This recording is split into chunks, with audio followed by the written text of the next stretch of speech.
Μιχαλόπρουξ. Ο Ολυμπιακός είναι πρωταθλητής Ευρώπης. Είναι ο πρώτος ελληνικός σύλλογος που τα καταφέρνει. Θα σηκώσει το τρόπαιο του Youth League μετά από μια πολύ μεγάλη εμφάνιση και τη νίκη με 3-0 κόντρα στη Μίλαν του Αμπάτε. Ο Σωτήρης Σιλαϊδόπουλος οδήγησε αυτά τα παιδιά στην κορυφή της Ευρώπης. Δεν μπορούν να το πιστέψουν. Κλαίνε. Είναι η στιγμή τους, το απολαμβάνουν.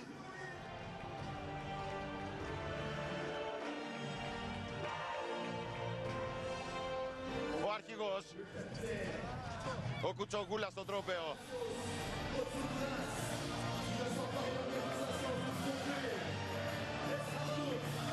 Το σύνθημα του Euro 2004 τραγούδουν οι παίκτες του Ολυμπιακού. Ο Κουτσογούλας σηκώνει το πρώτο ευρωπαϊκό τρόπαιο για ελληνικό σύλλογο στο ποδόσφαιρο. Ο Ολυμπιακός είναι πρωταθλητής Ευρώπης. Οι παίκτες του το χαίρονται, το γιορτάζουν, το άξιζαν, το πήραν με εμφατικό τρόπο κοντρά στη Μίλαν.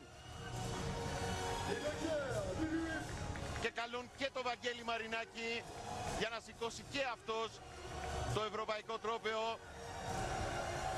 Φυλά το τρόπαιο του Youth League, το σηκώνει, πανηγυρίζει με τους μικρούς. Γύρω του όλοι